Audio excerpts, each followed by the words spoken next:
Hello, কেমন আছেন আপনারা? বরাবরের মতো নতুন আর একটা ভিডিওতে চলে আসলাম আমি। আপনারা যারা কেজিএফ মুভিটার ফ্যান আছেন তারা তো একবার হলেও ভাবছেন যে চ্যাপ্টার 3 তে কি হবে। রকি ভাই কি আসলে বেঁচে আছে? আমরা কি কেজিএফ চ্যাপ্টার 3 তে রকি ভাইয়ের আগের কাহিনী দেখতে পাবো নাকি নতুন রূপে ফিরে আসবে রকি? আর সব থেকে বড় প্রশ্ন একটাই, যে রিলিজ হবে কবে কেজিএফ চ্যাপ্টার 3? তো আজকে আমি এই সব কিছু নিয়েই কথা বলবো, আর ভিডিও পুরোটা দেখুন, তাহলে এই সব কিছু একদম ক্লিয়ার হয়ে যাবে। যাই হোক, তো বেশি প্যাক না করে ভিডিও শুরু করা যাক। কেজিএফ আমাদেরকে শুরু থেকে একটা আলাদা মজা দিয়ে আসছে।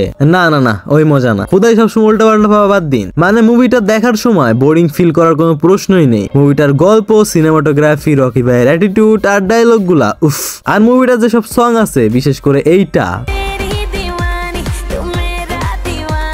পুরাই যাই হোক, সবই একদম পুরাই ফার্স্ট ক্লাস, আলাদাই মজা এনে দেয়। তো ফার্স্ট দুইটা পার্ট দেখার পর এখন কথা হচ্ছে চ্যাপ্টার 3 তে কি দেখতে পাবো। তো ফ্যান থিওরি বলছে, মাথার উপরে তাকানো বন্ধ করেন, আমি ওই ফ্যানের কথা বলি নাই, আমি এই ফ্যানের কথা বলছি। তো ফ্যান থিওরি বলছে সালারের সাথে কেজিএফ এর একটা বড় কানেকশন থাকতে পারে। মাস সিনেমা ইউনিভার্স তৈরি করার পরিকল্পনা রয়েছে বলেও আগে বলা হয়েছে। আর একটি থিওরি, রকি ভাই হয়তো মারা যায়নি, তিনি একটা সাবমেরিন বা গোপন প্যাসেজ ব্যবহার করে পালিয়েছে। এবং তৃতীয় পার্টে আমরা দেখবো তার মডার্ন রাইজ। এছাড়াও অনেকে বলছেন ছবির গল্প ফিরে যাবে রকি এর অতীতে 1978 থেকে 1981 সময় পর্যন্ত, এবং মায়ের দেওয়া প্রতিশ্রুতি ফুলফিল হওয়া বা না হওয়া দেখাবে। এখন এইখান থেকে সব থেকে লজিক্যাল যদি কোনো থিওরি দেখি, তাহলে ওইটা হয় রকি ভাইয়ের অতীতের কাহিনীটা 1978 থেকে 1981 সময় রকি ভাই আসলে কি করছিল।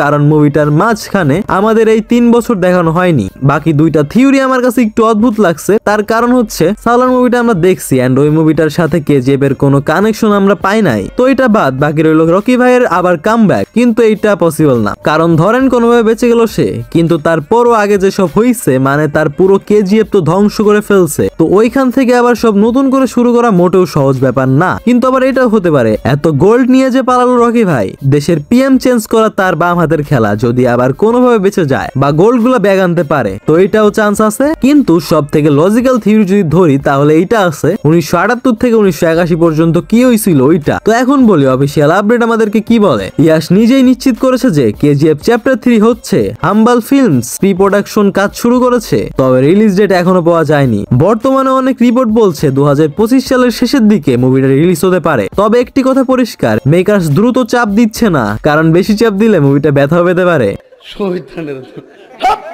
কারণ তারা চান ছবিটা মাস লেভেলে রিলিজ হোক, বাট তারা তো বুঝতে পারতেছে না আমাদের তো আর কন্ট্রোল হচ্ছে না।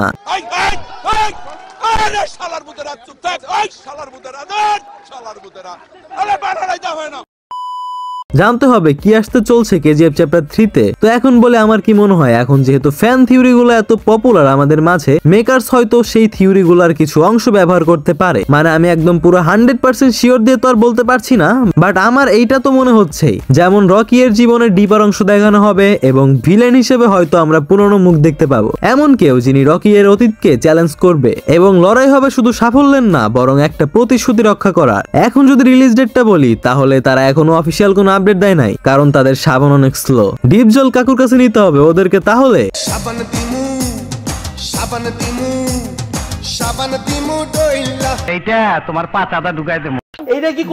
তো এখন পর্যন্ত কিন্তু বেশি সম্ভাবনা আছে 2025 এর একদম লাস্টের দিকে বা 2026 এর একদম শুরুর দিকে হয়তো রিলিজ পেতে পারে কেজিএফ চ্যাপ্টার 3। তো সেটা যেদিনই রিলিজ হোক, বেঁচে থাকলে তো অবশ্যই দেখবো। এখন বলেন আপনি কি মনে করেন রকির বেঁচে আছে? রকি ভাই কি আসলেই বেঁচে আছে নাকি টপকাই গেছে? বা কি হতে পারে কেজিএফ চ্যাপ্টার 3 তে? নিচে কমেন্ট করে জানিয়ে দিন। এন্ড এমনই আরো মজার ভিডিওগুলো দেখতে হলে ভিডিওতে একটা লাইক করে চ্যানেলটাকে সাবস্ক্রাইব করে দিন। দেখা হবে নতুন কোন আরো একটা ভিডিওতে। ততক্ষণ ভালো থাকবেন, সুস্থ থাকবেন, আল্লাহ হাফেজ।